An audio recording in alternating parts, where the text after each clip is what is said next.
네, 분수자님 어서 오세요. 네, 구독 고맙습니다. 53개월째 구독 중.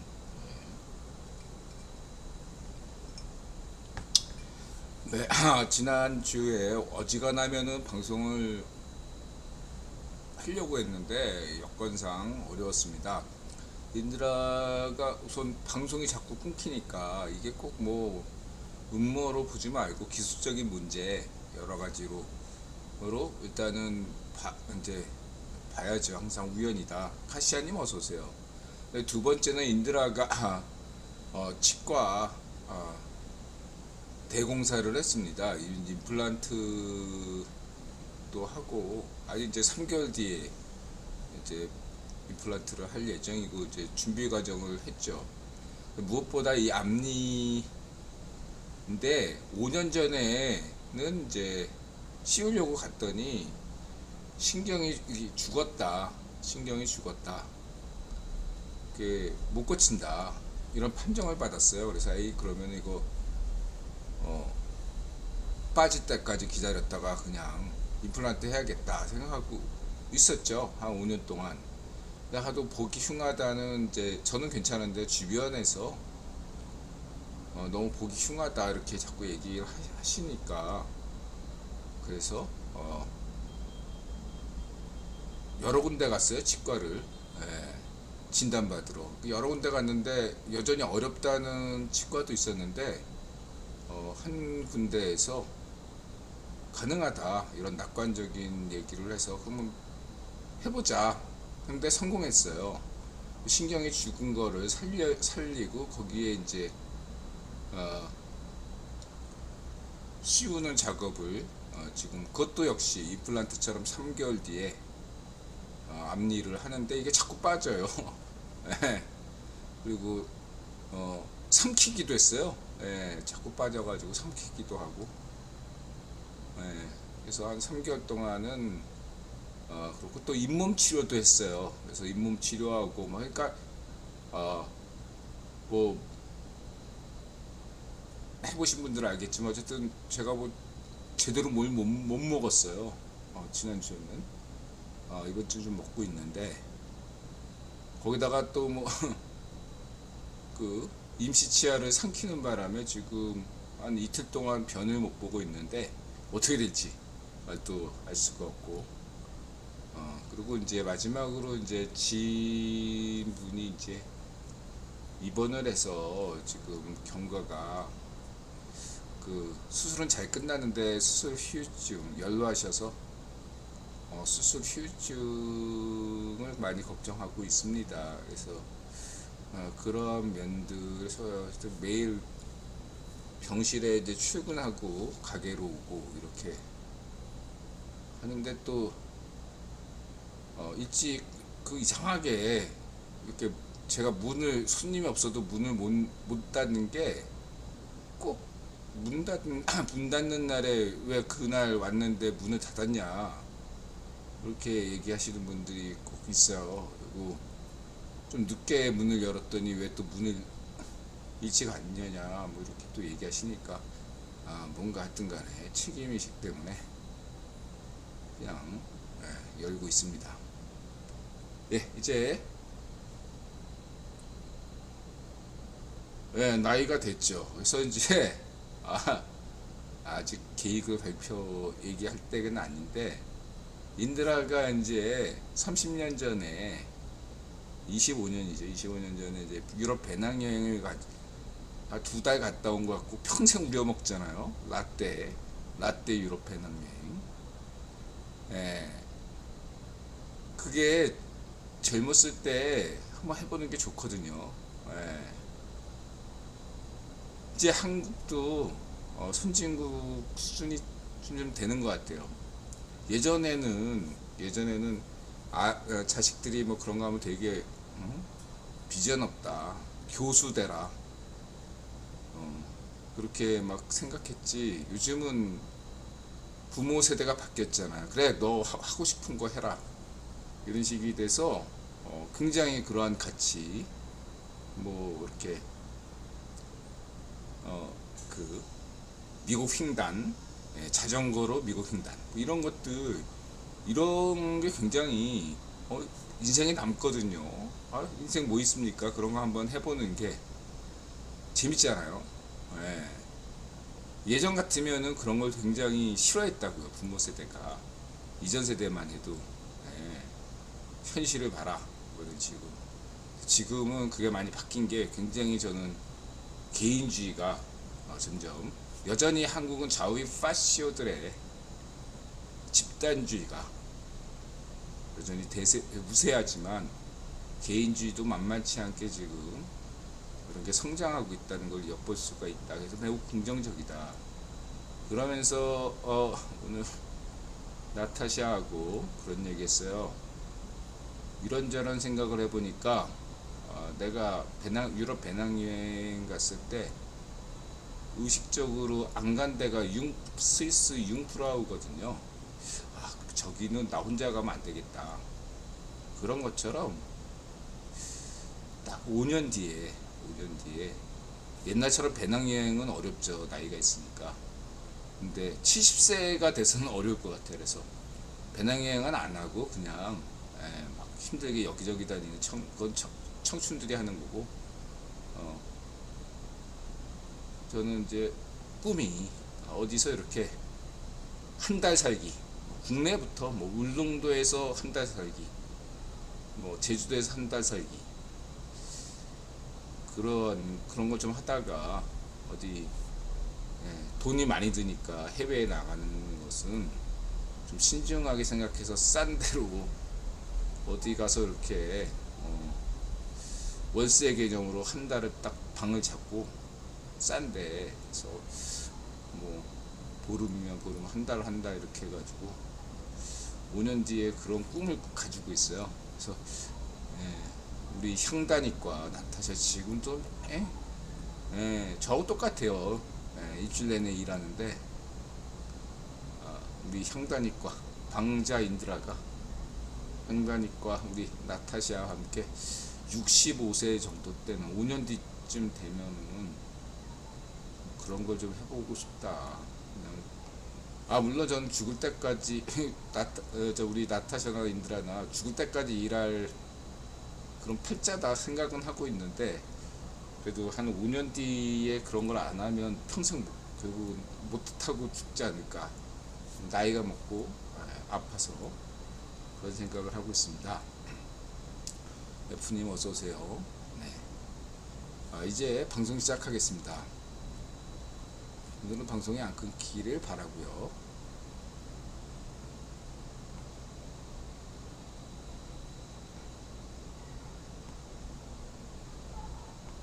(790회) 억서울타임즈쇼 2024년 7월 13일 이널리 반쪽 민주당 플래카드는 보이스피싱입니다.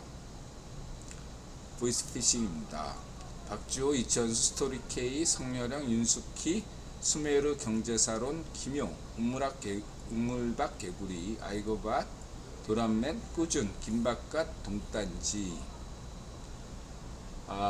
우선 수메르 경제사론 단 1시간만 투자하시라.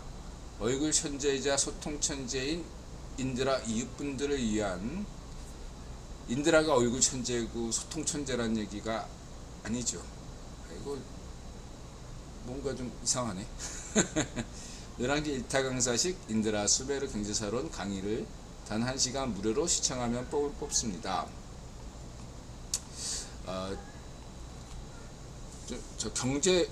경제론에 대해서, 인드라 경제론에 대해서 이거 뭐 새로는 블로그로 참조하시고 총론적 관점에서 큰 개념도를 말씀드리겠습니다. 캠파이어 78님 어서오세요. 그러니까 인드라가 여태까지 경제론을 주장한 게 6, 7가지잖아요. 근데 그 첫 출발은 수메르 경제사론이겠죠. 그 수메르 경제사론은 어떤 거냐, 국제유통자본론 이전, 근대 이전, 그러니까 국제유통자본이라는 것이 등장하기 전까지의 경제사를 다루는 게 수메르 경제사론이다. 이렇게 보시면 되겠습니다. 수메르서부터 어, 국제유통 자본이 탄생하니까 1세대 국유 황제가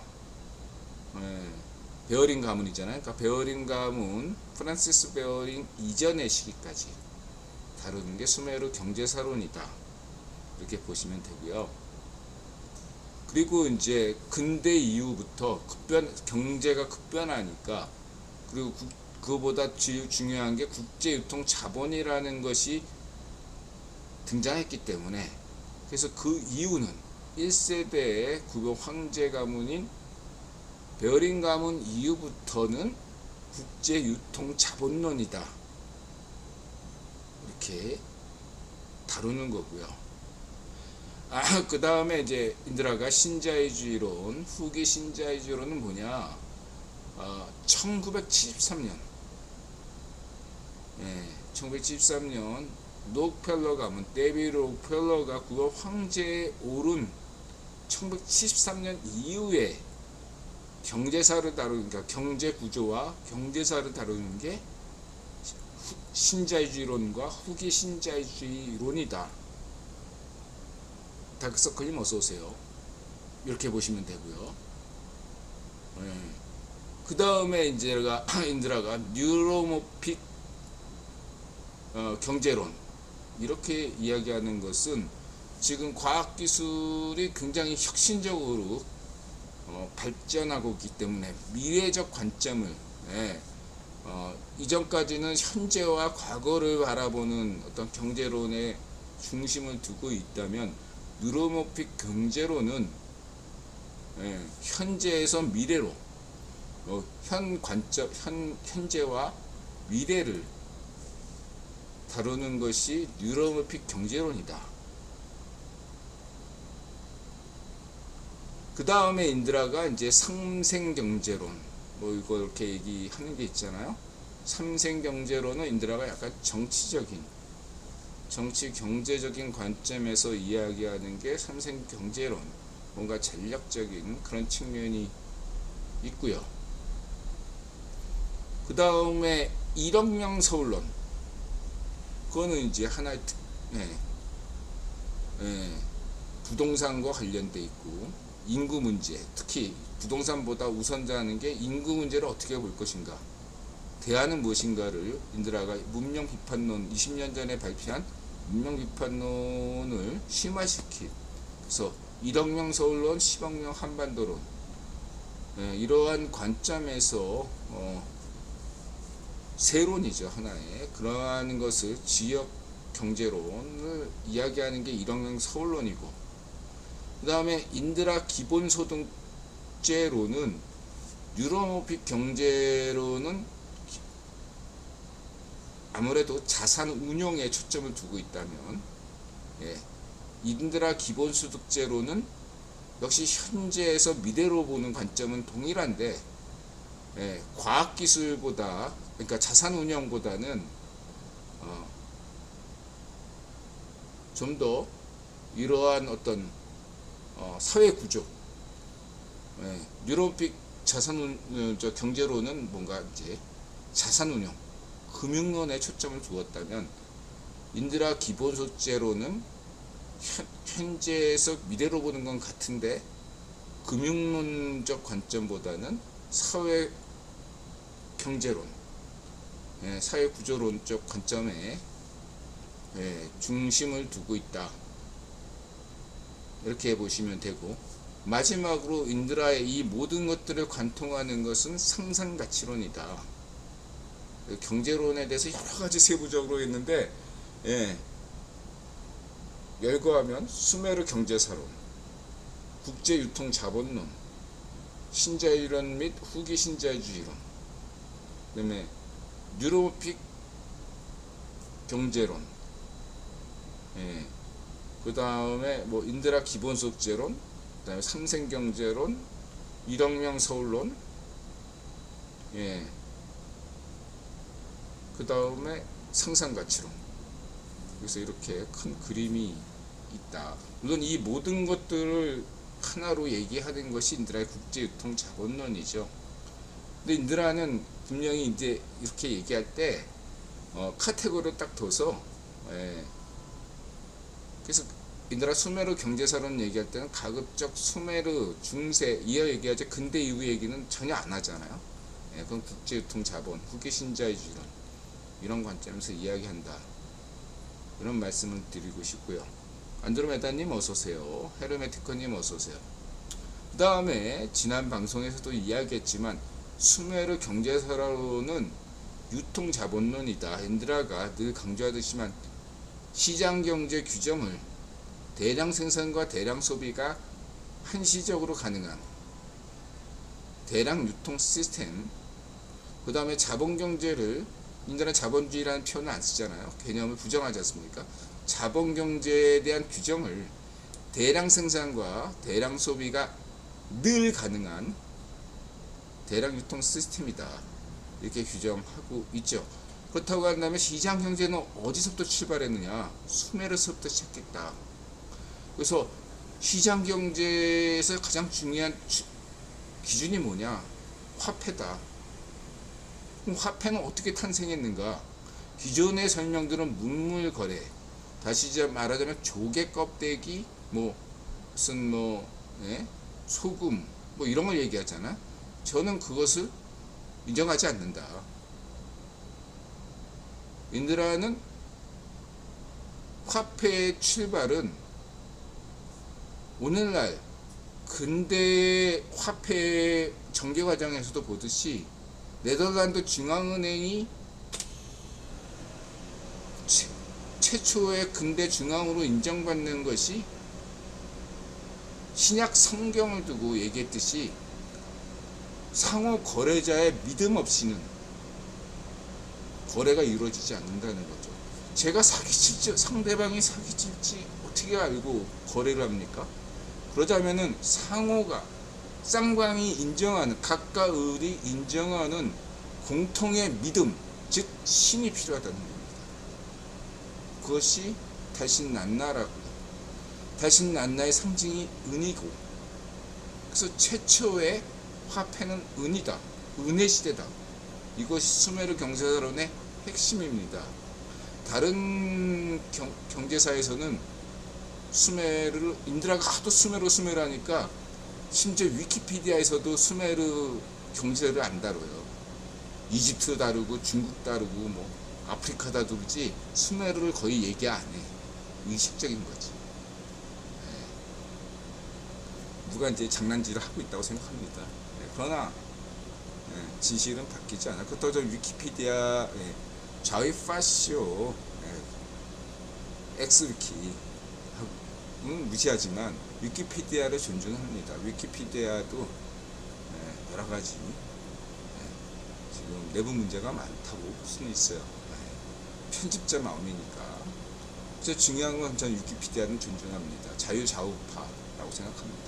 인용하는데 논문 인용은 어렵지만 위키피디아는 논문 인용은 어렵지만 이런 유튜브 채널이나 SNS에서는 가장 신뢰할 만한 것이라고 볼 수 있어요.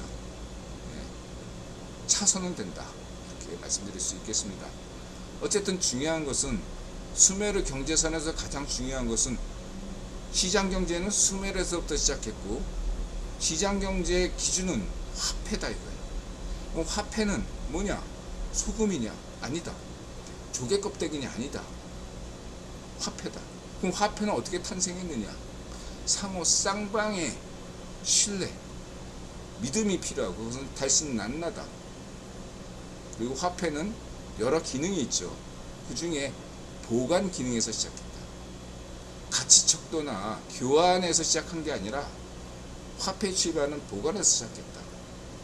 그 다음에 화폐라는 것은 밑바닥에서 출발한 것이 아니라 위에서 아래다. 아래에서 위로 화폐가 탄생한 것이 아니라 위에서 아래로 내려간 거다.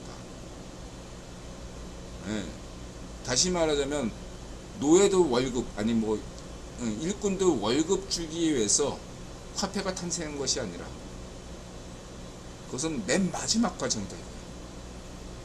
생필품을 위해서 화폐가 탄생한 것이 아니라 사치품 때문에 화폐가 탄생한 것이다. 또한 도시 내부에서는 화폐가 탄생할 이유가 전혀 없다 라는 거죠. 그냥 약탈 경제 뺏으면 되고 그런 거지 굳이 화폐가 필요 없다는 얘기죠. 화폐가 필요하다는 것은 반드시 원정무역이 필요하다 이거죠. 원정무역. 휴대하기 편한 것 보석류죠. 은이죠. 갖고 다니기 편하고 믿을 수 있고 신에게 보증받은 그런 것이 없고서는 결코 원정무역이 성립될 수가 없다라는 거죠. 이러한 것이 인드라 수메르 경제서론의 특징이다. 인드라가 당면한 어떤 차후 과제는 어떤 거냐면 이제는 무슨 우리 이웃분들의 그런 것들에 대해서 주장에 대해서 인드라 다 존중하고 재밌다고 생각하는데 중요한 건 인드라 요즘 관심사는 가령 소금을 예로 들게요. 소금의 역사를 쫙 보면 뭐 중국의 비단도 좋고 소금도 좋고 다 좋아요. 뭐 철도 좋고 필수품이잖아요. 당시의 소금은 뭐 조선시대 때도 국가 품목으로 지정될 만큼 사치품이란 말이에요. 생필품이면서 동시에 사치품. 그러한 것들이 인드라의 시장경제 요건에 하려면 도대체 어느 정도로 그 소금 거래가 이루어졌는가? 우리 이웃들끼리 소금 나누는 게 아니라 소금이 얼마만큼 이루어졌는가? 가령 삼국지의 유비의 부하 중에 미축이 부자잖아요. 여부리. 그럼 여부리가 만약에 중국에서 고대 중국에서 뭐 소금이나 뭐나 이렇게 다루었다면 그 양이 얼마나 될까라는 거죠. 삼국시대 때도 저는 삼국시대 이전은 시장경제라고 보지도 않습니다. 근데 이 삼국사기에 보면 무슨 뭐 고구려의 왕이 소금장수였다 이렇게 나오잖아요. 그게 그냥 우리가 생각하는 그냥 뭐 딸랑딸랑 소금장수가 아니라 그 정도 소금장수라면은 뭔가 미층만큼은 아니더라도 여부리만큼은 아니더라도 꽤 뭔가 있었다 이렇게 볼 수가 있어요. 인드라가 지난번에 얘기했지만 이 한반도 역사에서 시장 경제는 언제부터냐? 이 무슨 뭐 삼국시대부터라고 볼 수도 있지만 인드라는 엄밀하게 얘기한다면 통일신라 시대 이후부터 저는 비로소 시장 경제가 시작됐다 이렇게 보는 편이고 그 전에 삼국시대는 인드라 입장에서 별로 인정하고 싶지 않아요. 뭐 가야에서 뭐 철로 무역했다 이런 걸 별로 인정하지 않아요. 저는. 개인적으로 그런 거 인정하지 않습니다. 그냥 그러면은 왜 통일신라냐? 그때 당나라나 뭐 이런 때 동전이 발견되고 있거든요. 고고학적으로. 그러면 중국 같은 경우는 언제 시장 경제로 접어들었나? 기원전 4세기 공자시대 정도부터 기원전 4세기 그때 비로소 중국도 역사가 시작된 거야. 그 이전은 거기 시장 경제도 없었고 화폐도 없었다. 저는 그렇게 봅니다. 시장 경제도 없었다. 중국이란 나라도 없었고 주나라가 무슨 시장 경제입니까? 아니지. 기원전 한 4세기 5세기 경에 이쪽 저 중동에서 여러 가지 천문학과 여러 가지가 들어오는 바람에 상인을 통해서 들어오는 바람에 선진 문명이 전수됐고 그 기원전 4, 5세기 경에 한자가 발명됐다. 그 전에 뭐 각골문 이런 거 인드라가 인정하지 않잖아요. 한국에 무슨 뭐 가림토 이런 것도 다 구라고. 저는 각골문도 구라라고 생각합니다. 이집트 무덤어나 각골문 무덤어나 저는 인정하지 않아요. 시장 경제란 관점에서 중국은 기원전 공자 시대부터 시장 경제가 시작됐다. 그 통화가 이제 거기서 화폐가 나타났고, 진나라 때 시작돼 가지고 한나라 때 오수전, 삼국지 매니아들은 다 아시죠? 오수전. 여기서 이제 본격적으로 이 오수전이 쫙 퍼지면서 이게 주변 국가에 영향을 주면서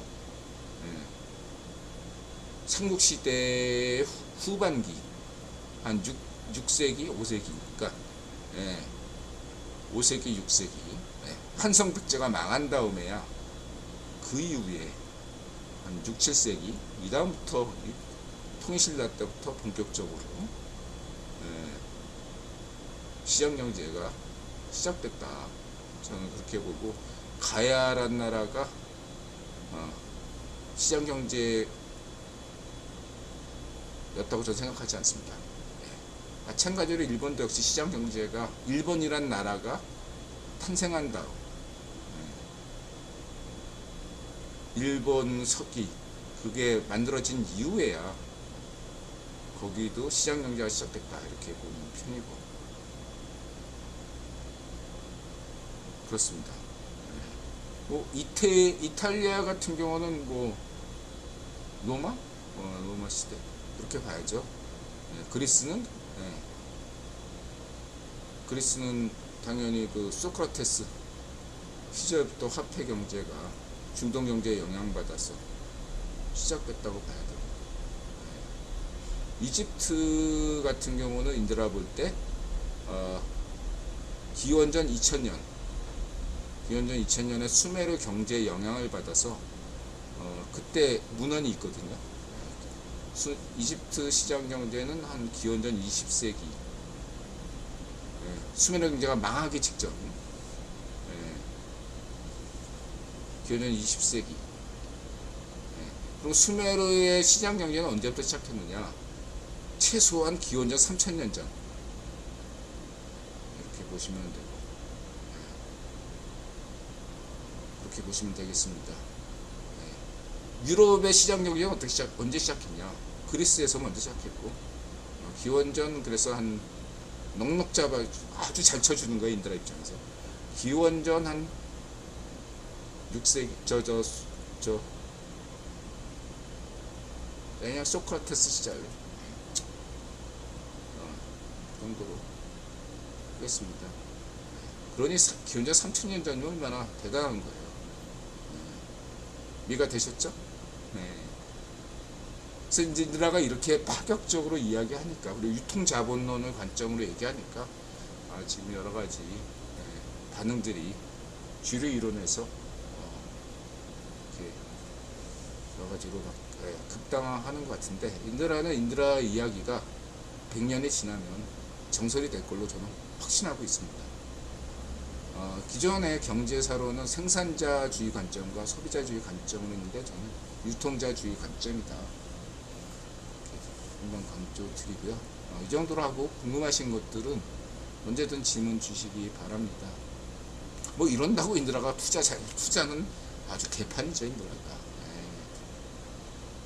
뉴턴도 망했죠. 똑같은 운명인 것 같아요. 그리고 인드라는 뭐 국유본 뭐 황제가 될 생각을 꿈에도 가진 적이 없고요. 구본 책사 뭐 이런 것도 예전엔 가졌는데 지금은 그런 생각도 없어요. 구본 책사? 저는 별로 관심 없어요. 구본 책사도 관심 없어요. 그냥 이대로 살다 죽을래요. 나타샤하고 5년 뒤에 한 달 살기, 그게 꿈이에요. 죽기 전에 이건 꼭 한번 하고 싶다. 여기저기 다니면서 그게 인생의 꿈이에요. 다른 건 꿈꾸지 않습니다. 참고하시고요. 그 다음에 이제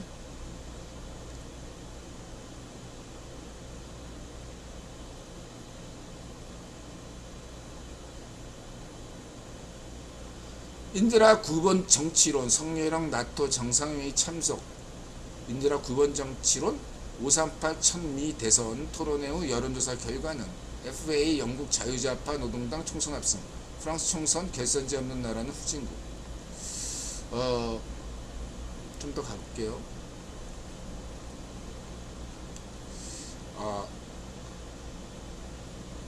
10년 만에 들어오는 것 같습니다. 국제 정세를 이해하는데 큰 도움 주셔서 고맙습니다. 저도 예수님 감사합니다.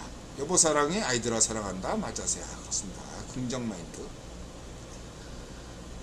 김성주가 반쪽 일성은 카피했음을 부정한다고 하더라도 김일성이 진짜 김일성이 일본 육사 나왔구나 하는 사람들이 있어야 하는데 왜 전혀 없다는 게 웃기네요. 박정희 일본 육사를 지적하면서도 진짜 김일성 일본 육사를 왜 언급조차 하지 않는 걸까요? 그러게요. 왜 안 할까요? 인지부조화죠. 이런 거 언급할수록 불편한 진실이죠. 불편한 진실. 네. 뭔가 이런 얘기를 자꾸 언급할수록 무너지죠. 네. 뭔가 자신이 생각했던 그러한 것들이 와르르르 네. 네. 싱크홀처럼 와르르 무너진다. 그러니까 S 부정 안 보고 외면하고 그러는 거죠.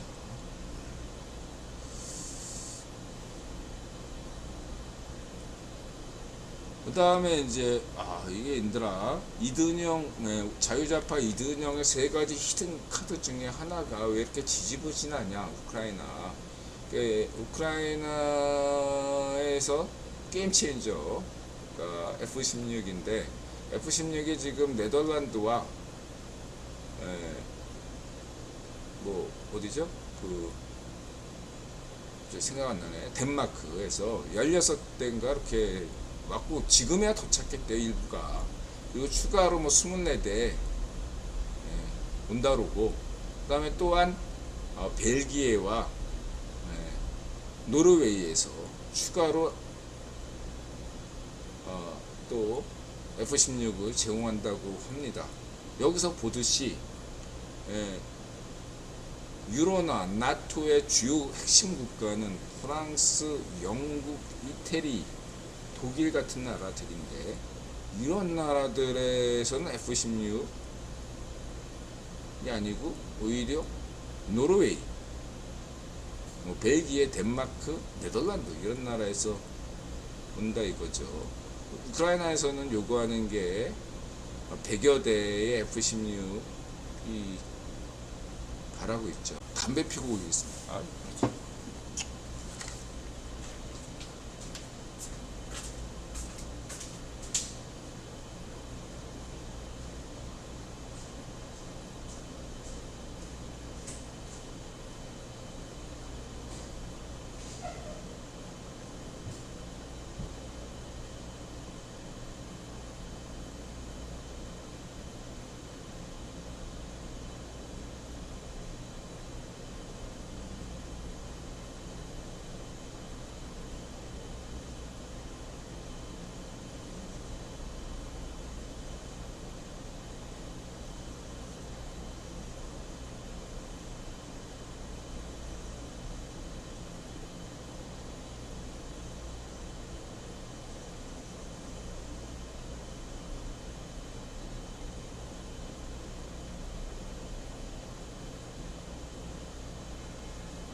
이 문제에 대해서 이렇게 자꾸 반복이 되니까 일단 기술적인 문제라고 생각하고 아프리카 TV에 문의를 다음 주에 문의를 하겠습니다. 그리고 인드라 입장에서 현재 원인을 알 수가 없다. 뭐 이렇게 인드라가 특별히 PC 환경을 바꾼 거 전혀 없고, 그리고 이 끊김 현상이 지금 현재 일어나는 게 아프리카 TV만 지금 현재 그래요. 지금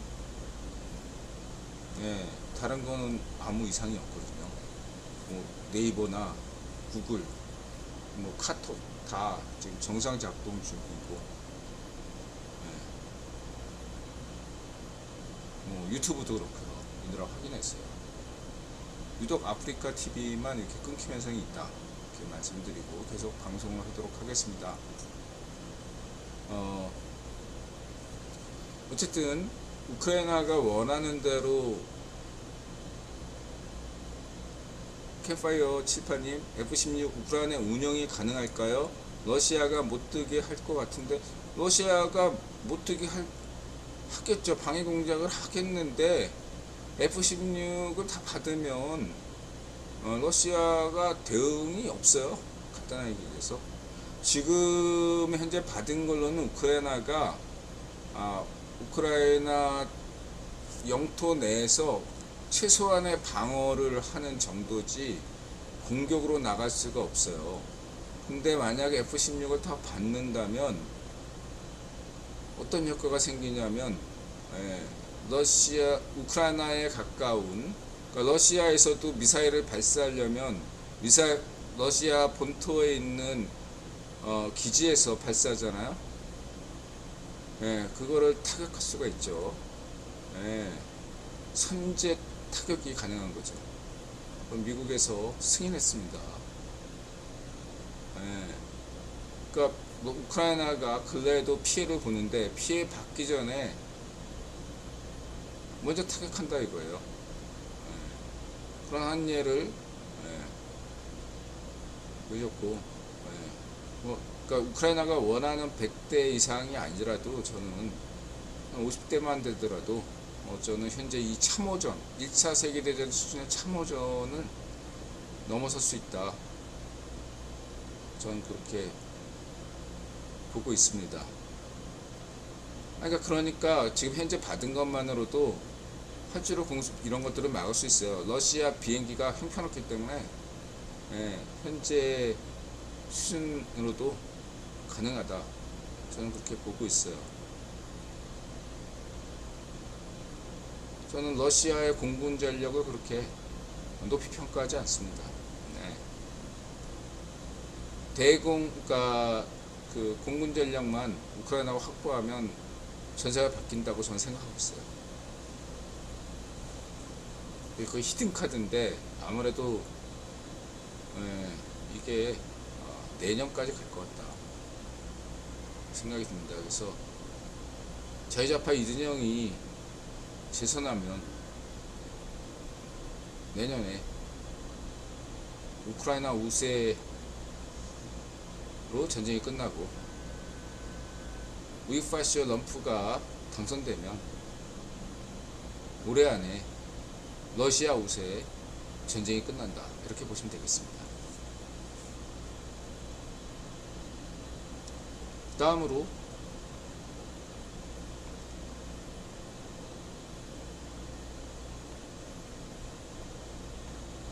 (128대) 참호전을 끝낼 수 있다, 이렇게 보시면 되고, 그 다음에 성명이 나토 정상회의 3년 연속 있죠. 근데 여기에 대해서 이 나토와 아시아가 연결하는 데에 대해서 지금 현재 포린 어페어즈나 포린 폴리시에서 다소 나토에 대해서 비판적인 영상을 이제 일부 기사를 게재했는데, 인더라가 여기에 대해서 논평을 유보하겠습니다. 저는 그 취지를 이해하고 있긴 한데 여러분이 그 취지를 오해하실까봐 인더라가 언급을 자제하고요. 성일영이 나토 정상회의에 참석하는 것은 매우 국익에 도움이 된다. 근데 여기에 너무 지나치게 방점을 찍을 필요는 없다, 이렇게 생각하시면 되겠습니다.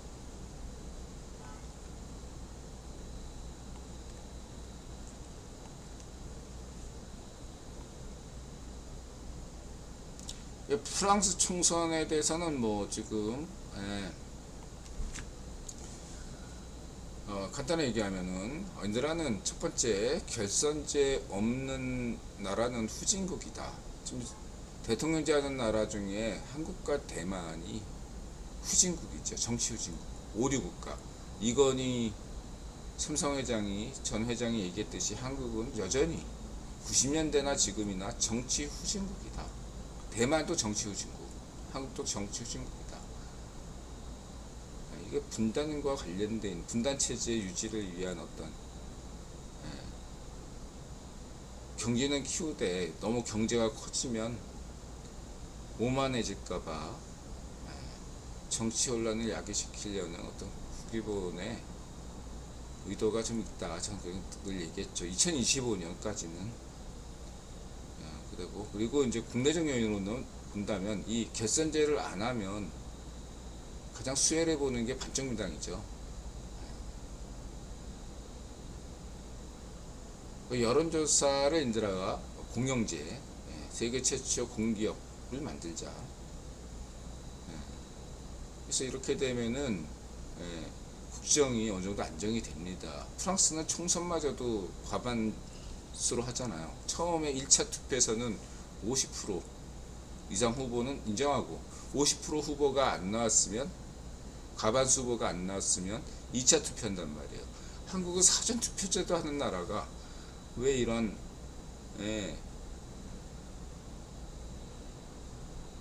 결선제를 안 하는지. 결선제 한다고 주장. 이는 20년부터 결선제를 지지했어요. 그건 어느 당이 유불리를 인드라 따지지 않습니다. 현재 가장 결선제를 반대하는 당은 어디다? 좌익 파시오 반정민당이 가장 반대하고 있다. 이것만 아시면 되겠습니다. 어쨌든 전제하고 프랑스 총선에 대해서 얘기한다면 현재 이 뭐 좌익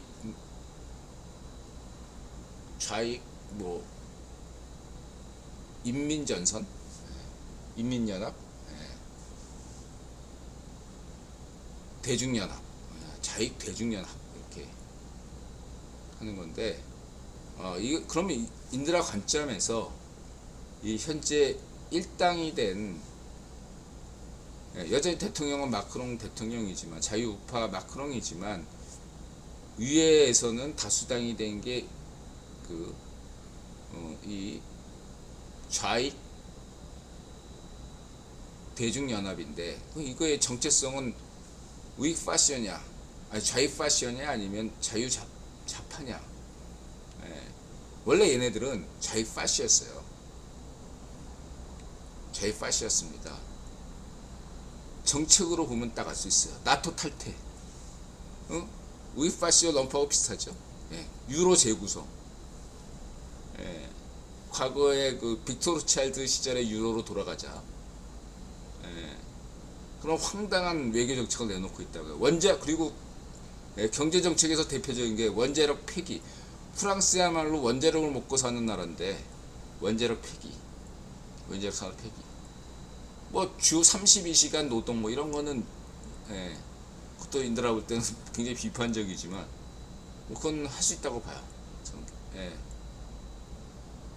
근데 이번에 만약에 이런 것들을 계속 밀고 나갔다면 저는 얘네들을 좌익 대중연합을 좌익 파시오로 규정할 텐데 이번에 이런 것들을 쏙 빼버렸어요. 대신에 국민연금 개혁, 우리 자유우파 올랑드가 국민연금 이대로 나서는 안 된다, 개혁해야 된다 이렇게 주장하잖아. 거기에 대해서 국민연금 개혁을 반대한다, 중지하라, 이런 어떤 포퓰리즘적인 온건한 정책을 내놨다 이거예요. 그걸로 다수당이 된 거예요. 그러한 면에서 저는 이 좌익 대중연합을 좌익 파시오로 보지는 않아요. 그렇다고 자유좌파도 아니에요. 얘네들은 딱 걸친 거야. 그럼 얘네가 만약에 이렇게 올랑드하고 협치를 한다면 저는 이게 이태리의 얘네들이 극자긴 한데 패션은 아니다. 그런 것처럼 이태리의 멀론인가 멜란인가 그 친구도 극우거든요. 근데 걔는 극우지만은 우리 패션은 아니에요. 그리고 집권하면서 관리형으로 바뀌었어요. 자기의 선거할 때나 당선된 후에 총리로서 집권할 때는 자유우파로서 이렇게 많이 얘기한다 이거예요. 그러면서 저는 긍정적이다. 얘네들은 프랑스의 얘네들이 일단 긍정적으로 지켜보겠다. 저는 아르헨티나의 그 친구 있잖아 밀레인가 걔도 극우지만 그렇다고 우이파시오로 보지 않는다 이렇게 얘기하잖아요. 걔도 경계선에 걸쳐 있는 친구다 이렇게 이야기하잖아. 인드라가 우이파시오 자유파시오는 분명히 인드라가 기준이 있다 이거죠. 파시오는 아니다. 그런 것처럼 저는 르펜 프랑스에 지금 문제가 되고 있는 이 르펜 있죠. 르펜당도 저는 우이파쇼는 아니다 이렇게 저는 보고 있어요. 아니 지금 주장하는 거 여러 가지 들어 보니까 극우에 극우 확실한 극우인데 얘도 만약에 집권한다고 해서 우이파쇼로까지는 안 나갈 거다 이렇게 보지만 극우는 확실해요. 그러면은 프랑스의 자유좌우파는 어디냐? 자유좌파는 사회당, 망한 사회당. 사회당이 올랑드 때 인드라가 올랑드 많이 비판했잖아요. 프랑스의 노면이다 이런 식으로. 올랑드가 말아먹으면서 사회당이 반으로 딱 쪼개졌는데 지금 계속 남아있는 애들은 자유좌파 사회당이에요. 걔네들 자유좌파로 남아있고 여기서 극자 노선들이 인드라 비판하는 좌파시오 노선이 독립해가지고 다른 애들하고 합쳐가지고 좌익 대중연합을 만드는 거예요. 이게 처음 시작이 이태리나 스페인에서 시작한 거예요. 얘네들도 포퓰리즘이에요. 스페인이나 이태리에서도 이런 있었고 한국에서도 이런 시도를 했어요. 문성근이 이런 식으로 하다가 개판이 된 거죠. 문성근이 하려는 것도 이런 포퓰리즘. 저는 포퓰리즘 당들을 기본적으로 좌익파시의 전주라고 보고 있기 때문에 이러한 것들을 이제 경계하고 있다 이런 점을 말씀드리고 싶고 어쨌든 지금 그렇다면 프랑스 정치가 걱정되느냐? 저는 냉정하게 얘기해서 걱정을 안 해요. 프랑스 정치는 원래 크게 막 그냥 겉으로 나타난 건 굉장히 심각한 것 같지만 최종 결과를 보니까 나름 균형적이다. 일당은 극자 연합이 됐지만 이 당은 중도 연합. 그러니까 진짜 지금 현재 그 마크롱은 그야말로 자유좌파와 자유우파의 사이 그냥 중도 정당이에요. 중도파. 여기 프랑스의 자유우파는 공화당이라고 있어요. 과거에 공화당 그 드골서부터 이어져 온 프랑스 공화당이라고 있어요. 그게 자유우파고요. 근데 자유우파와 자유좌파가 좀 많이 약화됐어요. 이 포퓰리즘 정당들에 의해서 많이 약화된 게 이제 프랑스 정치인데 그래도 저는 걱정하지 않는다. 어쨌든 1당, 2당, 3당이 1당은 좌익연합, 2당은 중도 마크롱당, 3당은 르팽당, 극우 르팽당인데 나름대로 균형을 가지고 있다. 어느 정당이 다 일방적이라고 보기 어려운 어떤 절묘한 국면을 이런 데서 인드라는 평가한다. 이렇게 볼 수 있겠습니다. 향후에 어떤 프랑스애가 어떤 식으로 구성되는지를 봐야 되는데 어쨌든 조기 총선에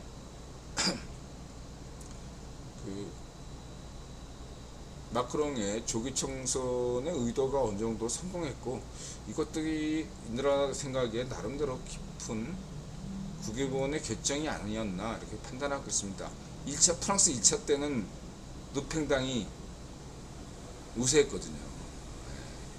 그래서 저는 여론조사보다 이 프랑스식을 선호한다 이거예요.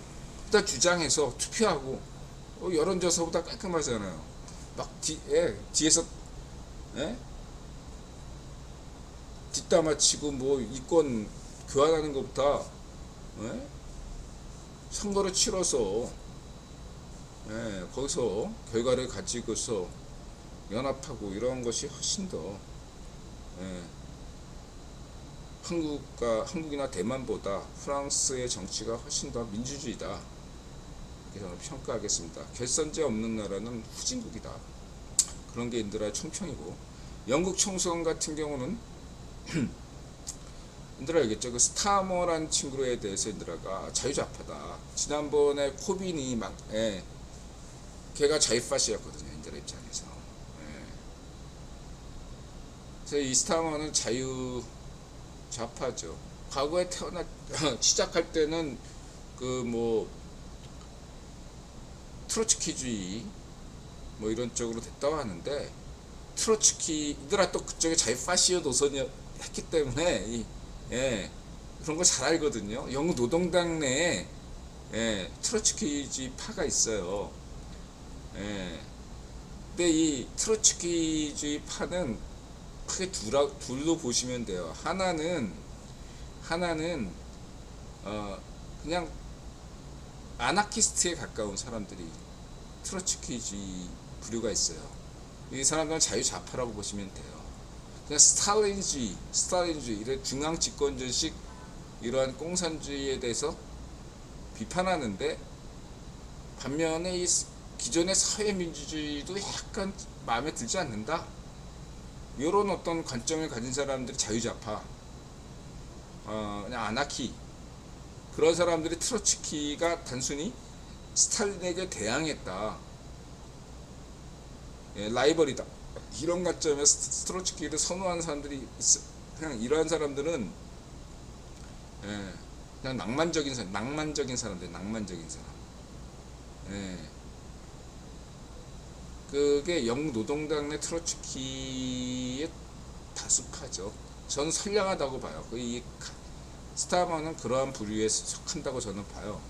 그리고 여기 이러한 것은 국유본, 영국 런던 정경대학, 그 다음에 이 뭐죠? 갑자기 생각 안 나네. 그 3대 국어 황제 가문, 버트라트 러셀, 이런 사람들 생각하면 되고, 악질적인 트로츠키주의 파가 또 하나 있어요. 악질적인 트로츠키 파는 얘네는 인드라 볼 때, 인드라 냉정한 관점보다 스탈린보다 더 악랄한 놈들이 이 트로츠키주의자들이 역설적으로 이 세상에 그러니까 이쪽의 부류는 스탈린 부류보다는 나은 스탈린주의 중앙정치를 반대하는 어떤 그런 트로츠키주의, 아나키스트주의, 자유좌파 쪽이라면, 선량한 사람들이라면 악질적인 트로츠키주의자들이 있어요. 얘는 스탈린주의자보다 더 악랄한 파시스트예요. 이렇게만 이해하시면 돼요. 스타머는 아나키즘적, 자유좌파적 관점에서 시작한 트로츠키 대안이라는 영국 노동내에서 시작했고, 인권 변호사였고, 그래서 인드라는 예전에 딱 스타머 위키피디아나 여러가지 그 사람 연설을 몇 년 전에 보고 나서 이 사람이라면 정권 교체해도 된다 계속 강조했잖아요. 영국 노동당으로 집권 이제 바꿀 때다, 이런 얘기를 방송에서 몇 번이나 얘기했잖아요. 영국의 부러운 이유는 자유우파 보수당에서 자유좌파 노동당으로 바뀌어도 영국이란 외교 정책이 크게 안 바뀌어. 국내적으로 몇 가지 바뀌는 게 있어요. 크게 안 바뀐다. 그냥 영국은 영국이다. 그런 면에서 저는 영국인들이 이런 면에서 부럽다. 한국은 자유파시स्ट 반쪽민당이 정권 집권하면 나라가 망하잖아. 외교 정책이 확 바뀌어버리잖아. 이 후진국, 외교 후진국이죠. 이걸 바뀌어야 된다. 이런 말씀을 들으시고, 나머지야 뭐 인권 문제 몇몇 가지는 영국 노동당에서 자유우파 영국 보수당에서 실수한 게 있고, 또 하나 이제 파이낸셜 타임즈에서 한 분이 우리 유품께서 제기한 파이낸셜 타임즈 특정 기사에 대해서는 인들어 볼 때 큰 문제 없다 이렇게 말씀드릴 수 있겠습니다. 항상 정부가 바뀌면 영국에서 이런 기사가 항상 떠요. 이게 만약에 심각해지려면 가디언에서 나와야죠. 가디언에서 이 소스를 누가 줬고, 파이낸셜 타임즈 정체성에 대해서 인들아 얘기한 적 있죠. 생략하고 중요한 건 간을 보는 거다 이렇게 보시면 되고, 과거에 영국 노동당 블레어가 리비아 카다피하고 이태리 총리하고 베르슬루치하고 그래서 터진 적 있잖아요. 그거보다도 화력이 약한 국면이고, 만일에 이게 러시아의 우크라이나 침략 전쟁 이후에 뭔가 구체적으로 뭔가 드러난 게 있다면은 이게 약발이 센데, 우크라이나 침략 전쟁 이전에는 사실 뭐 메르켈도 독일이나 이태리, 프랑스 어디건 다 러시아하고 연계되지 않은 정치인들이 어디 있어요? 다 있지. 여야를 가리지 않고 다 있었죠. 그건 별 문제가 안 돼요. 중요한 것은 인드라 얘기했듯이 독일의 자유좌파 슈레더가, 다른 영국의 정치인이나 프랑스 정치인들은 우크라이나 침략 전쟁이 터지면서 다 그만뒀거든요. 첼시도 다 구단주가 바뀌듯이 싹 갔는데, 유독 슈레더만이 여전히 러시아 가스회사 사회이사다. 이게 문제, 오히려 이게 더 큰 문제죠. 이게 지금 슈레더 때문에 지금 독일의 우익파쇼들이 더 진가세를 이루고 있어요. 슈레더만 물러나면 되는데 슈레더가 버티고 있네. 슈레더가 이게 인드라는 얘는 성향은 자유좌파인데 얘가 부패한 놈이야. 인드라 슈레더 한 번도 인정한 적이 없어요. 저는 독일의 자유좌파 사회민주당을 지지하잖아요. 현 정부도 지지하는데 슈레더는 인정하지 않아요. 얘들아 지난 방송도 쭉 보시면 전 슈레더를, 이거는 독일의 노면이다. 독일의 프랑스의 노면은 올랑드고, 독일의 노면은 슈레더다. 이게 전 둘 다 인정 안 해요. 저 차라리 블레어는 인정하지. 블레어, 영국 총리 블레어는 인정하지. 그래서 영국 총선에 대해서 결론적으로 얘기한다면, 그거는 좀 경제 문제 때문에 사실 바꿨는데, 두 가지만 CFR에서 잘 지적했는데, 포린 어페이즈하고 지금 영국 경제가 문제죠. 더 망가지지 않기를 바라는 마음에서 영국 노동당이 나왔는데, 영국 노동당이 이 문제를 해결할 수 있느냐? 없다. 없습니다. 그럼 뭐냐? 영국이 곱게 늙어서 죽어가는 것을 이젠 선택해야 된다. 제국주의 영국을 잊어라. 쉽냐? 안 쉽죠. 안 쉬워요. 첫 번째, 영국 경제? 무슨 민영화 탓? 뭐 브렉시트? 아니 지금 스타머가 브렉시트에 대해서 뭐 특별히 얘기 안 해요. 유로 경제와 다시 이렇게 들어간다? 뭐 브렉시트는 안 하더라도 유로 경제하고 다시 뭐 이렇게 하는 거 얘기 안 해요. 왜 안 하는지 아십니까? 영국 보수당이 브렉시트한 이유를 여러분들 아셔야 돼요. 시골 사람들이 영국, 독일, 지금 지금 영국 축구 남대문 감독, 여기 어디 저기 유럽 영국 중국부 어딘가? 미들스버러? 예, 이 동국이가 떴던데 이동국이가 거기가 지금 되게 상대적으로 못 사는 지역이에요. 실업률이 엄청 높아요. 그 사람들이 불만이 뭐야?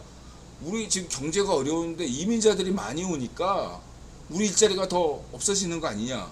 이런 불만이 많았던 거예요. 그럼 브렉시트 하자. 이민자 규제하자.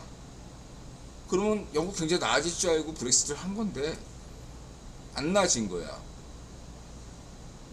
그러니까 시골 정서가 중립으로 바뀐 거예요. 자, 좌익파쇼가 참패했죠. 영국 노동당이 과거 총선에서는. 스타머가 압승을 거뒀죠. 득표 의석수는 압승을 거뒀는데 지난 참패했을 때보다 고작 득표율이 2%만 오른 거예요. 그러니까 다시 말하면 이것이 무엇을 의미하느냐? 영국의 다수는 보수당과 노동당 모두를 불신하고 있다는 것입니다. 다행스러운 것은 영국은 다른 나라에 비해서 포퓰리즘 정당들이 득세하지 못한다는 게 굉장히 영국은 긍정적이다.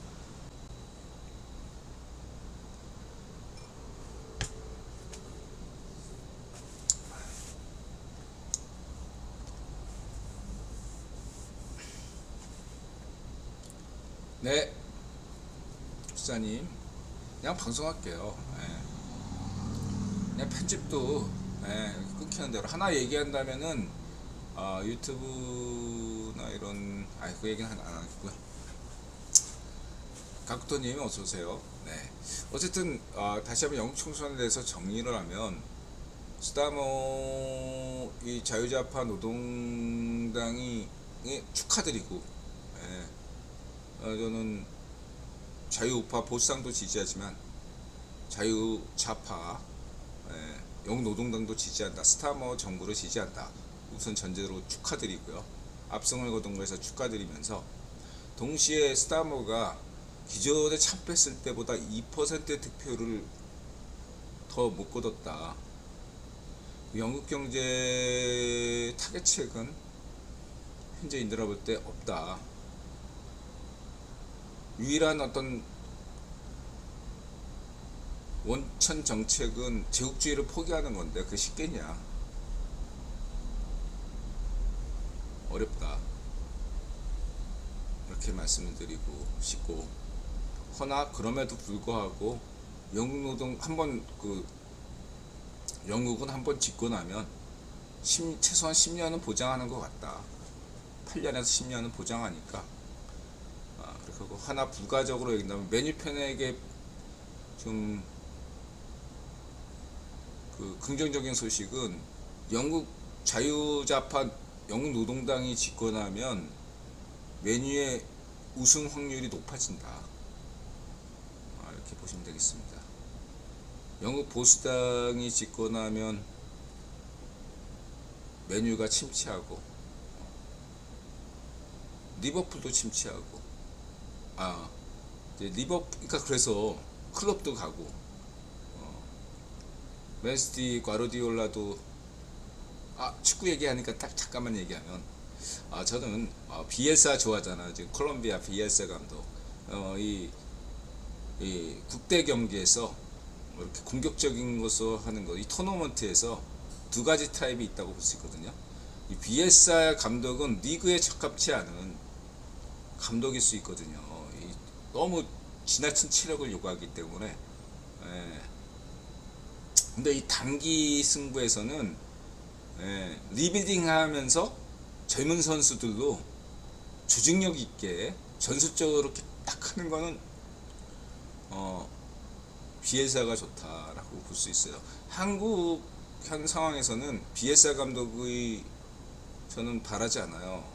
한국은 이미 완성형이기 때문에 비엘사 감독 같은 감독은 저는 적합치 않다고 보는데, 중요한 것은 저는 국대 경기를 별로 좋아하지 않지만 축구 팬으로서 바라는 것은 비엘사의 전술과 이 과르디올라가 리그에서 해볼 거 다 해봤잖아.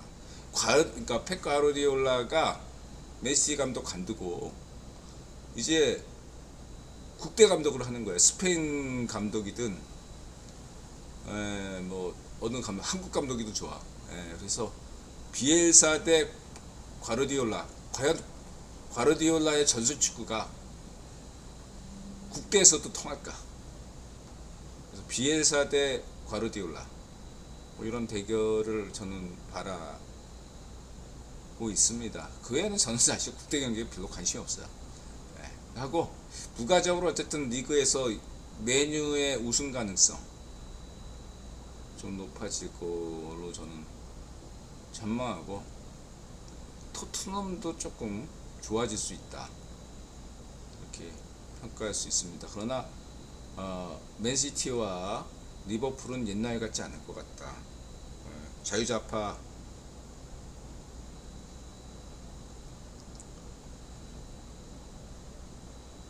아스날은 그대로고, 아스날은 뭐 사카가 있으니까 아스날은 그대로고 아르데스도 있고, 이렇게 볼 수 있겠다. 이 정도로 영국 축구 얘기하는데 왜 축구 얘기하지? 저는 영국 정치보다 영국 축구를 더 좋아합니다. 영국 파이팅! 근데 스페인도 잘해. 스페인 친구들도 잘해. 그러니까 영국에서는 남대문 감독만 얘기하고, 스페인 축구는 그 공격수 3인 젊은 친구들 얘기하고, 스페인 감독이 누구지 여러분 모르잖아 지금. 자, 그렇고요. 자, 이렇게 말씀을 드리고 싶습니다. 그리고 또 뭐가 있나?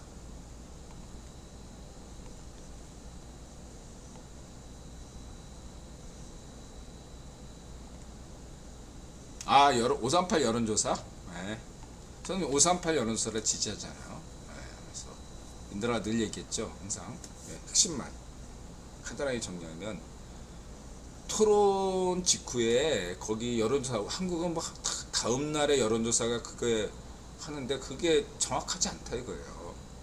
엄밀하게 얘기하면 2주 보름 뒤 정도가 나와요. 그것도 이슈가 커야지.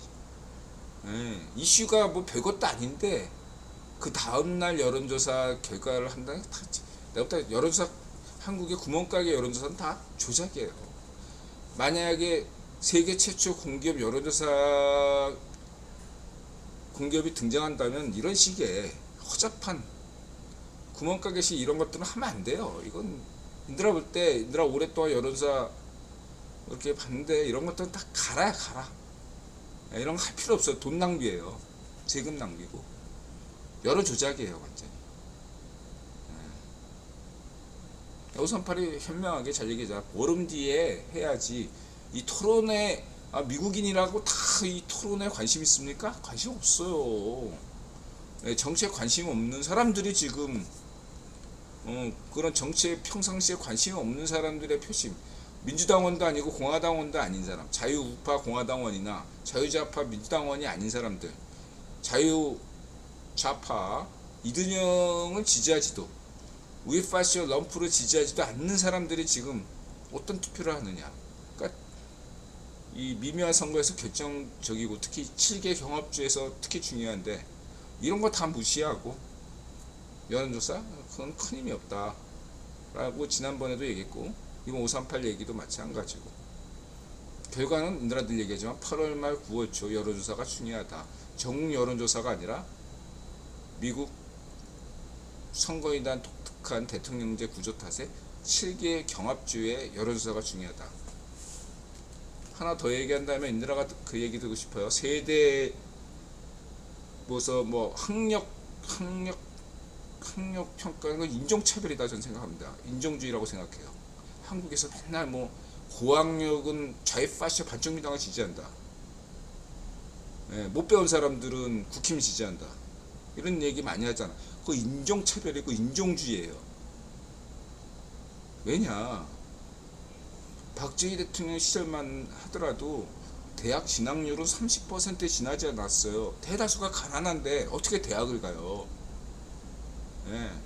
노회춘 같은 애들이나 대학 갔지. 대다수는 우리 아버님도 부모님도 초등학교도 못 나오신 분들이에요. 대다수는 그래. 먹고 사는 이즘이 바쁘니까.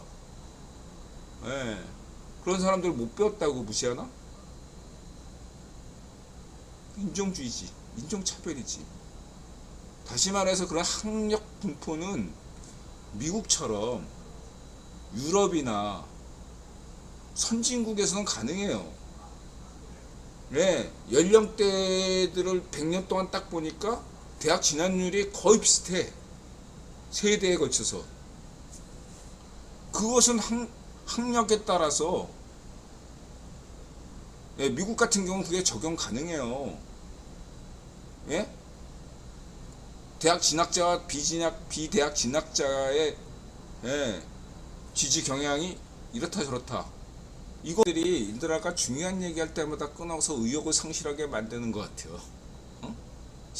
예를 들면 뭔가 30분마다 한 번씩 끊기면 이해라도 하지. 아, 이건 뭐 기술적인 어떤 문제가 있나? 주소가 바뀌어가지고 그럴 수 있는데, 예, 불규칙하잖아. 이거 자체가 있고, 인드라가 어떤 특별한 주장을 할 때마다 끊기는 게 너무 이상하다 라고 생각합니다.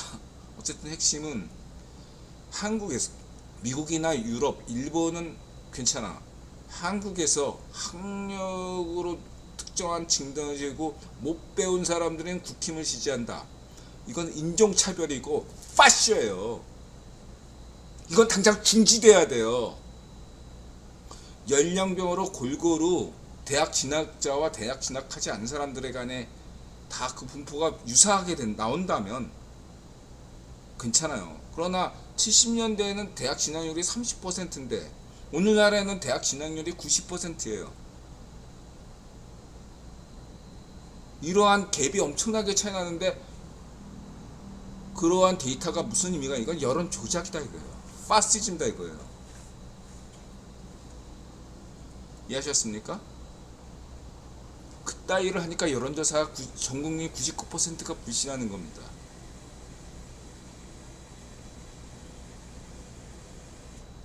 그래서 니들이 헛똑똑이라고 얘기를 하는 겁니다. 니들이 아는 게 뭐야? 대학 나와서 아는 게 사기치고 살인하고 뽕 먹고 마약하고 강간하고 그런 것 더해? 니들이? 그리고 이제 제중동포와 관련돼서 제중동포와 조선족을 분명히 구분하고 있죠. 90% 대다수는 이주민, 전 세계 이주민의 90%는 다 선량합니다.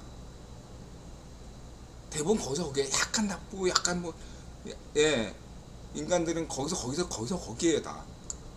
예, 그냥 양심적으로 살아가는 사람들이에요. 크게 뭐, 예, 아주 천사 같은 사람들은 아니지만 대체로 90%는 다 상식이 있는 사람들이에요.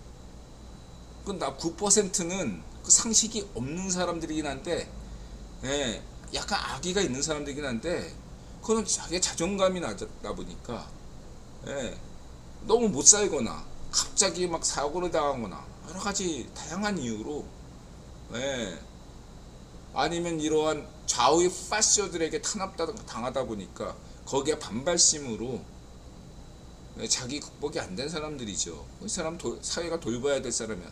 진짜 악질적인 놈들은 조폭, 양아치, 조폭, 마피아, 삼합회, 흥룡회, 이런 놈들이죠. 이런 조폭들은 이주민들을 우선 자기의 종잣돈과 조직으로 삼죠. 보이스피싱, 강간, 납치, 밀수, 이런 것들을 통해서 자금하고, 좀 더 규모가 커지면 좌익파쇼 반정미당, 자기가 그 성격이 유사하니까 이런 애들하고 접촉해서 이권을 키우고, 더 나아가서 삼합회다, 야구자다 하고 연합하는 거죠. 흥령회다. 그게 지금 좌익파쇼, 좌익괴뢰파쇼 반쪽의 성이 우익파쇼 일본 흥령회하고 떡치는 이유가 바로 거기에 있는 거죠. 이런 놈들을 우리가 경계해야 된다 이거야. 근데 이걸 구분하지 못하고 제중동포를 모두 조선족으로 경멸한다? 그놈들에게 이용당하는 겁니다. 제중동포와 조선족을 구분해야 됩니다. 지금 제중동포들은 전부 중공 정부에게 탄압당하고 있어요. 예. 일제강점기 때처럼 한국어 교육을 못 받고 있어요. 몽골어 특히 잠재적 위협 대상이기 때문에 예. 한국어 교육을 금지당하고 있어요. 여러분들이 아셔야 됩니다.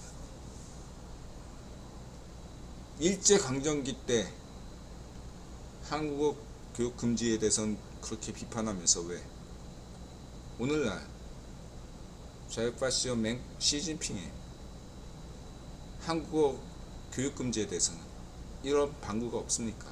비판해야 되지 않습니까? 뭔가 균형치가 무너지지 않았어요? 이렇게 얘들아 얘기 드십니다. 제중동포와 조선족을 구분하시기 바랍니다. 예. 재미교포, 제일교포 그렇다고 제중동포만 뭐 따로 그런 게 아니라 전 세계 다 예, 이주민들을 욕먹게 하는 건 이런 쓰레기, 악질, 좌의 파쇼 일본 홍룡해 같은 놈들이다. 이렇게 보시면 되겠습니다. 홍룡해만 보고 일본인 전체를 오해하시면 안 되겠다. 이렇게 말씀드리고 싶고요.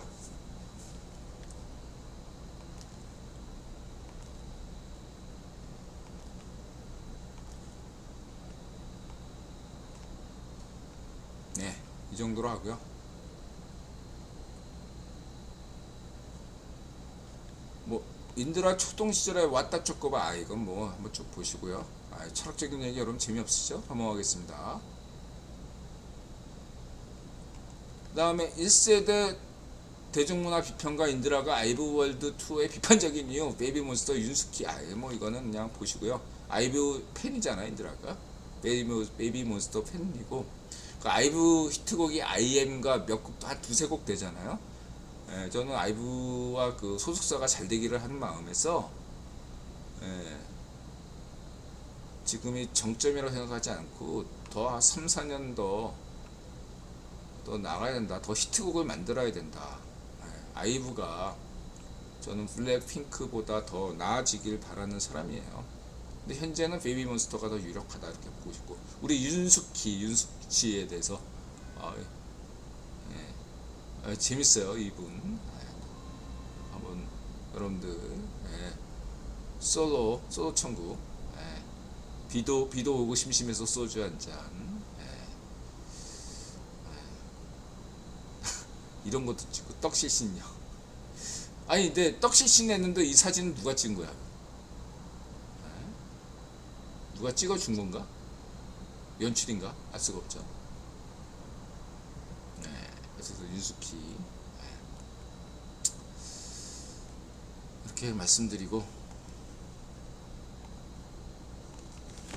1분 쉬었다가 마지막 그 박주호 김태우 얘기하면서 정리하겠습니다. 영화 얘기 너무 자주 끊기네.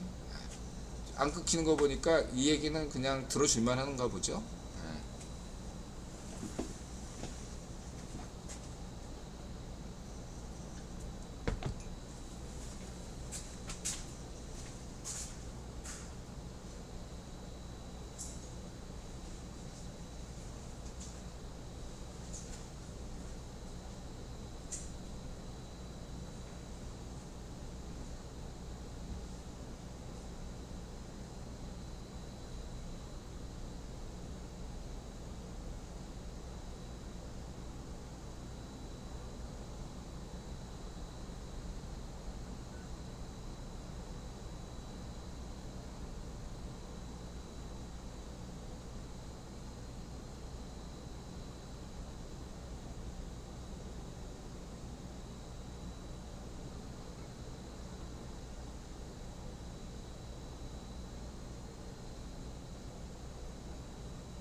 자, 마지막으로 인드라 9번 문화론 박주호 김태우 좌이파시오 반정민당 플래카드는 보이스피싱입니다. 김효 염창동 운무락 개구리 아이구밭 도란맨 김밥갓 꾸준 동딴지 갯마을 한여 빨간마우라 성춘약 삼포 가는 길 반도의 범.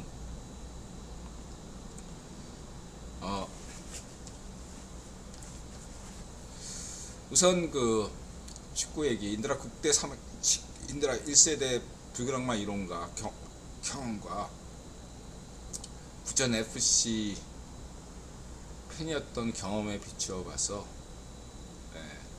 그 다음에 여태까지 몽규 나가에 대해서 그 다음에 차비리에 대해서 많이 얘기했으니까 생략하겠습니다. 저 박주호에 대해서도 얘기했죠. 과거에 오스트리아에선가 살라하고 같이 뛰었던 친구예요. 그 이집트 왕자 살라하고.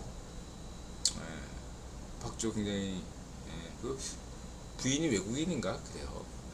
박주호가 뭐 할 얘기 다 잘했다고 생각하고 몽규 나가는 유튜브에서 떠들어라. 나는 현재 한국의 좌익 파쇼 찌라시를 꽉 잡고 있다. 장악하고 있다. 돈찌라고 있다. 니네들이 떠들든 난 끄떡없다. 그 국제사회 FIFA에서 유럽 구변 귀족 분파에서 날 밀어주고 있다.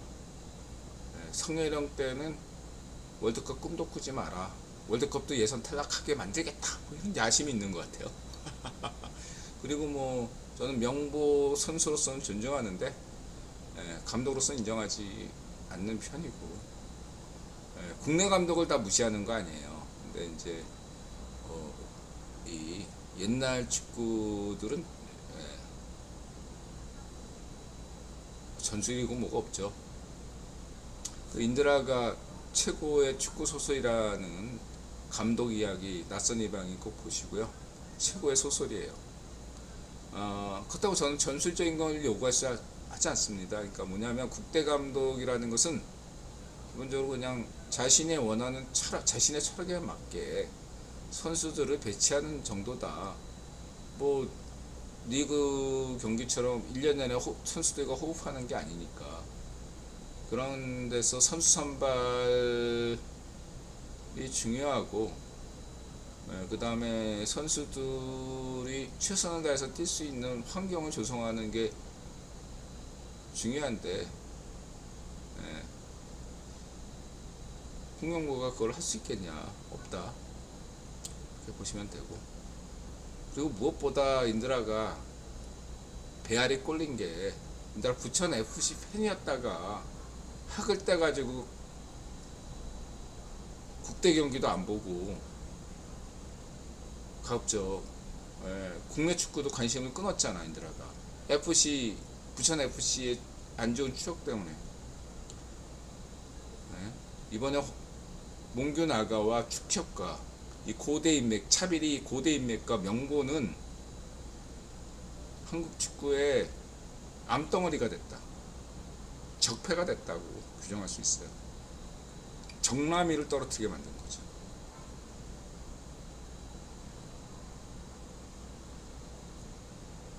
지역 울산 축구 팬들의 어떤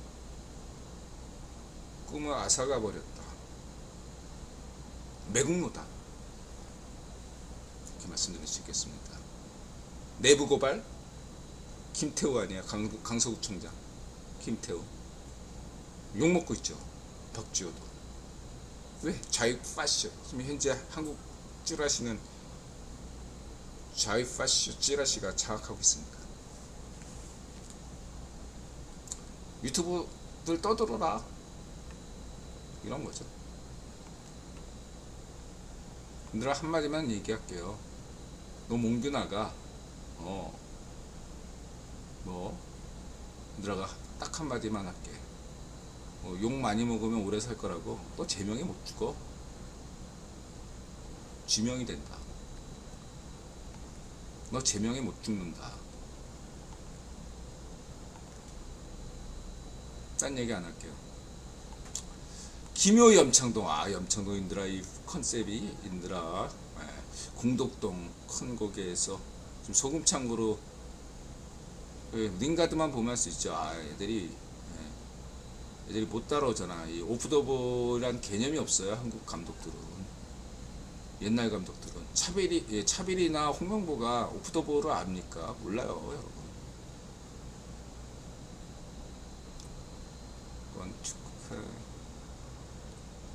그리고 그 유럽 배낭여행 때 보면 유럽에 화장실이 없어요. 다 유로 화장실이고 그래요. 그래서 이렇게 그냥 싸요.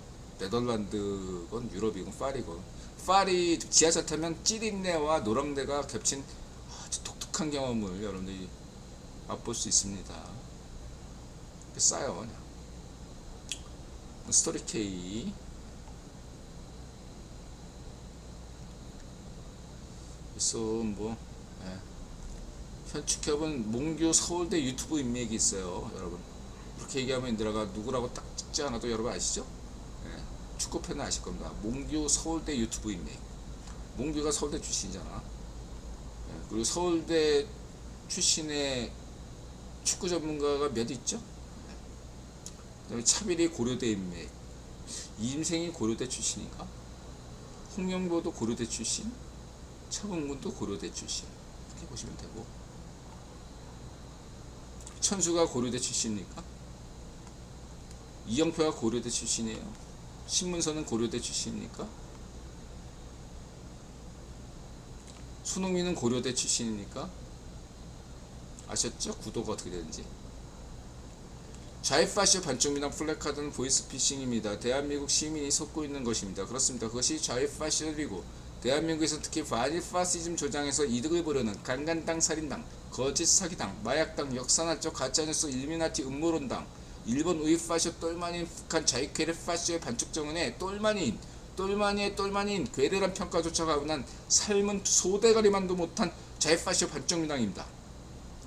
물론 인드라는 반미파시즘, 반중파시즘, 우익파쇼 또 반대하는 사람입니다. 인드라는 여러분에게 엄청난 것을 바라지 않습니다. 인류이자 개인인 당신의 사소한 실천입니다. 오늘부터 좌익파쇼 반쪽미당을 반대하시면 됩니다. 굳이 전도하시지 않으셔도 됩니다. 그 무역 관점에서 선협이 차이가 많아요. 인드라 신세대 선협도 좋아합니다. 읽어보시고요.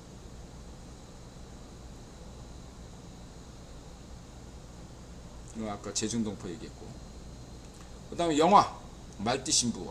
이게 또 이 춤 봐요. 1960년대 이렇게 파격적이었다. 윤복희 선생의 미니스커트.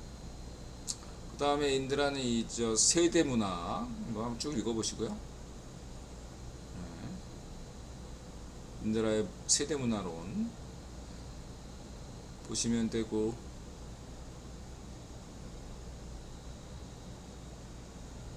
그 다음에 이런 오토바이 이런 것들에 대해서 인드라 좋아합니다.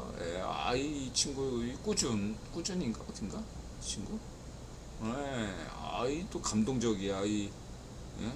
일본 시골 구멍가게 할머니하고 만났어. 자기 반년 동안 공장에서 일한 걸로 오토바이 사서 여행비 마련해가지고 여행한다 이거죠. 이게 해외 나가면 다 외교관이에요. 이 할머니가 얼마나 많은 편협한 한국인의 의식을 바꿨을까요? 따뜻한 정이 바뀐다. 그리고 또 일본 교통 체계에 대해서 좀 한 번씩 걸리잖아요. 그래서 아니기도 하고 맞기도 하고 그런데 한번 다 체크하시기 바라고.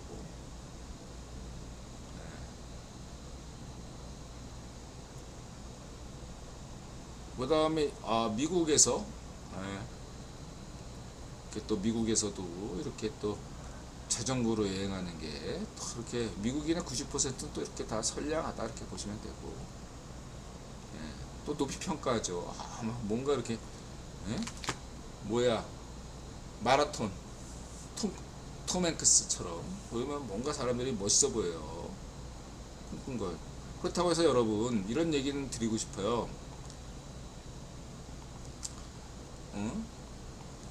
뭐냐면 전 세계 여행자들은 대체로 중산층이라고 보셔야 돼요. 그 사람이 일본에서 왔든 중국에서 왔든 한국에서 왔든 뭐 유럽에서 왔든 남미에서 왔든 그 사람 국가의 어떠한 사람이 설사 선진국이고 후진국이건 여행한다? 그러면 최소한 전 세계 평균 중산층을 이루는 사람들이라고 보셔야 돼요. 그래서 그 여러분들의 그 배낭, 특히 패키지 말고 배낭여행객들, 배낭여행자들이 굉장히 중요한 역할을 해요. 왜냐하면 그 사람들 그 나라 중산층의 기준이 되거든요. 아, 저 나라 배낭여행자를, 그 나라 배낭여행자를 보면서 아, 저 나라의 중산층 수준은 저렇구나, 이렇게 본다 이거죠. 만일에 배낭여행자, 한국의 배낭여행자가 좌위파쇼라 수준이면 아, 저 나라 민도가 굉장히 낮구나, 이렇게 생각한다는 거예요. 다행스럽게도 지금 20대 청년들을 보니까 대다수가 좌우파쇼에 물든 애들은 소수고 상당수가 자유좌우파다 이거예요. 저는 매우 긍정적으로 보고 이 친구들이 미래다, 대한민국의 미래다. 예, 개인주의가 정착돼 가고 있구나. 예, 부모 세대인 좌우파쇼 세대를 극복하고 이 개인주의 청년들이 대한민국의 미래다. 여러분들은 좌우파쇼, 특히 좌우파쇼 반쪽민당을 극복하실 해야 됩니다. 그래야지 대한민국의 미래가 있다, 이렇게 생각하고 여러분들의 배낭여행, 자유로운 여행 지지합니다. 인생의 꿈을 도전하는 거 얼마나 좋은 일이에요. 부럽습니다. 인드라가 유럽 배낭여행 갔을 때 잘 산다는 선진국이라는 북유럽 친구들이 인드라를 되게 부러워했어요. 왜냐하면 북유럽 친구들이라고 모두 다 해외여행 가는 거 아니에요. 대다수는 못 가. 인드라는 90년대 말에 배낭여행을 했단 말이에요. 인드라가 책 냈는데, 예,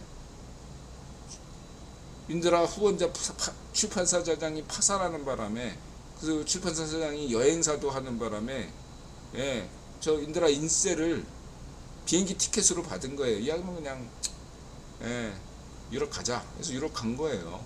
운때가 맞은 거죠. 그때 그게 안 가, 기회가 없었으면 인드라는 유럽 배낭여행도 못 한 거죠. 전 세계에 아직도 여러 수많은 사람들은 배낭여행조차 못하고 있다 이거예요. 여러분들은 얼마나 대단한 행복한 세대입니까?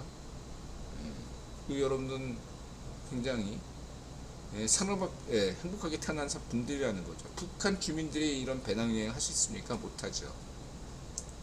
어쨌든 여러분들 지금 오늘날 전 세계로 누비는 대한민국 배낭여행자 분들을 지지하면서 딱 한마디만 할게요. 여러분들이 한국 중산층의 얼굴이 된다. 다른 나라가 그렇게 평가한다. 다른 나라 사람들이. 그 사람들이 대한민국 사람을 얼마나 봤겠어요. 드라마에서나 보지, 케이팝이나 보지. 예, 현실의 사람을 볼 수 있는 거는 제한돼 있고 여러분을 통해서 어떤 선입견을 가질 수 있단 말이에요. 아, 이 사람을 통해서 한국인의 중산층을 본다. 여러분이 이런 사람들을 통해서 그 나라 중산층을 보듯이 이렇게 생각하시면 되겠습니다.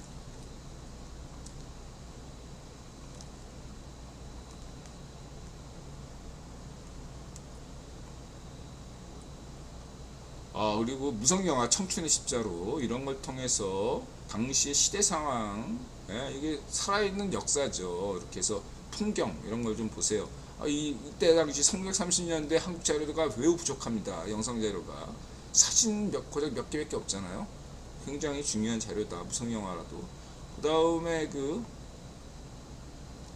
이건 이제 인드라가 모더니즘 1920년대 얘기했고요. 모던보이 모던걸 생략하고 아케이드, 이건 또 왜 일본이나 유럽의 시장들은 이렇게 아케이드냐, 재래시장에 이렇게 써놨죠. 이게 유럽에서 아케이드, 파리 아케이드. 그러니까 발터 베냐민. 이건 넘어갑시다. 이건 인드라 같은 사람 대중문화 평론가나 이런 거 관심 있고. 그 다음에 1941년 반대 보면 아주 특이한 영화예요. 일제 강점기이긴 하지만 영화 속의 영화 를 다루고 있고, 당대 영화계 현실을 다루고 있고, 당대 풍경도 볼 수 있고, 당대 말씨, 한국 말씨가 어떨까, 이런 것들에서 이거 아주 중요한 자료입니다. 아주 아주 중요한 자료예요, 제가 볼 때. 예, 한국 영화사뿐만 아니라 한국 근대사에도 굉장히 중요한 자료다 평가할 수 있고. 그다음에 김수영 감독의 갯마을 고은아, 빨간 마을화 이것 때문에 반쪽 일성 반쪽 정원이 납치했죠. 신상옥, 최민희. 신상옥 명작이죠. 이거 완전히 탑건 수준이죠. 이거 CGFC 찍었다는 게 진짜 놀랍습니다. 이 정도면 한국에도 당대 구로사 아키라 같은 감독들이 많았다고 할 수 있겠죠. 근데 여기서 하나 더 얘기할 수 있다면, 뭐 한국 영화가 1960년대 전성기에 이루다가 70년대 후퇴한 것은 박정희 정부 탓이다 아닙니다. 그거는 문화를 모르는 무식한 좌의 파시스트의 음모예요. 날조입니다. 역사 날조예요. 간단합니다. 70년대 유행한 건 영화가 아니라 드라마였어요. 여러분 그걸 차라리 그렇게 얘기하세요. 예, 왜 70년대 한국 영화 퇴조했냐? 이렇게 해서 홍씨 때문이다. 홍씨의 TBC 때문이다. 왜냐면 70년대에 드라마가 싹쓸이했어요. 시청률이 엄청났어요. 70년대는 드라마 시대였어요. 그 영화가 TV에게 뺏기니까 영화에서 그러면은 흥행하려면 뭐가 있어? 작품성으로 승부하려고 해도 관객이 있어야지 작품성으로 승부하죠. 그러니까 떡치는 영화밖에 나올 수가 없는 겁니다. 정부가 떡치는 영화를 원해서가 아니라 어쩔 수 없이 뽕만 찍을 수밖에 없어요. 뽕뽕뽕만 찍을 수밖에 없었다. 흥행하려면 다른 영화 찍을 수가 없었어요. 흥행이 안 되니까. 그전에는 TV가 없었으니까 다양한 장르에서 실험을 가능했던 거죠. 어떤 걸 찍어도 흥행은 되니까. 그건 마치 MTV가 나오기 전에 브리티시 락이 쫙 하다가 한순간에 락이 몰락한 것 같아요. 브리티시 락이 몰락한 거나 1960년대 한국 영화가 된 거나 마찬가지예요. 한국만의 현상이 아니에요. 일본도 그랬고 미국도 그랬어요. 그래서 뉴 시네마 운동이 등장한 거죠. 뭐 졸업 이런 영화처럼. 그 다음에 미국도 어쩔 수 없으니까 마카로니 웨스턴도 나오고 엘리코 모리코네 이렇게 된 겁니다. 이거 가지고 박정희 정부 탓? 역사 날조예요. 역사 날조. 역사 날조예요. 오히려 박정희 대통령은 문해진흥기금을 통해서 한국 문화계를 키웠고 이순신 장군 발굴했고 그랬던 겁니다. 아니 대학가요제가 박정희 대통령 때 나왔지 그러면 어디서 났어? 당시 엠빙신이 정부 방송이잖아. 대학가요제 못하게 했으면 되는데 박정희 대통령이 대학가요제를 오히려 한 거 아니야. 대중문화를 키웠으면 키웠지. 박정희 대통령이 뭘 죽여? 맨날 금지고 당연히 금지국이지. 금지할 건 금지해야지 않아요? 근데 좀 내가 거기까지는 일부 금지국인들라도 비판적인 소지가 있고, 그리고 70년대 때는 제일교포 간첩단 일본 흑룡회와 연계된 게 있었고 유경수 여사가 암살당하는 등 일본 흑룡회에 의해서 암살당하는 등 여러 가지가 있었기 때문에 박정희 대통령의 과민 반응은 저는 어느 정도 이해하지만 그래도 일부분에서 대해서는 칼질한 거에 대해서는 저도 비판적입니다. 허나 이러한 전후 사정을 맥락을 모른 채 좌의 파시스트들의 역사 날조에 의해서 하는 것들은 다 니들이 무식한 거다. 그런 걸로 영화 책 쓰는 놈들은 무식한 거다. 역사 날조한 죄를 져야 된다. 그의 죄에 대한 정확한 심판을 받아야 된다라고 저는 생각합니다. 역사 날조다. 가짜 뉴스다. 파시즘이다. 그것이 인종주의고 파시즘이다. 그렇게 강조드리겠습니다. 당신들이 알고 있는 문화사는 90%는 날조된 것이다 라고 저는 1세대 대중문화 평론가로서 한국 문화 대중문화 역사에 대해서 당신들이 알고 있는 상당 부분은 역사 날조다라고 힘들어 강조드리겠습니다. 오늘은 여기까지 말씀드리겠습니다. 각부터님 20대 여자 민주당 투표율 70%가 넘어서 힘들지 않을까? 그거는 문제입니다. 저거에 대해서는 20대 여성의 그 민주당 투표율 70%는 힘들어 볼 때는 국힘의 잘못도 있다고 생각합니다. 네. 그리고 이 문제에 대해서는 물론 큰 부분에서는 의도적으로 만든 건 있어요. 큰 그림 판을 깔고 했던 거에 대해서는 있지만 국힘의 책임도 일부 있어요. 국힘이 좀 더 노력해야 된다고 생각합니다. 이 문제에 대해서는. 네. 이거는 뭐 그냥 9번 탈만 할 수 없어요. 네. 좀 더 여성 정책에 대해서. 근데 이제 물론 저도 그래요. 그러니까 지나친 여성 정책은 있어요. 지나친 여성 정책이 과연 대한민국의 현재 적절한가에 대해서는 좀 생각해봐야 될 게, 저도 약간 거기에 대해서 유보하는 편인데, 그럼에도 불구하고 큰 흐름에서 볼 때는 저는 여성 정책에 대해서만큼은 좀 더 국힘이 노력해야 된다고 보고 있습니다.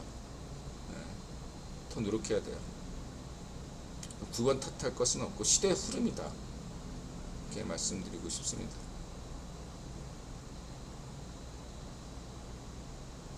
각부터님 다른 질문 없으세요?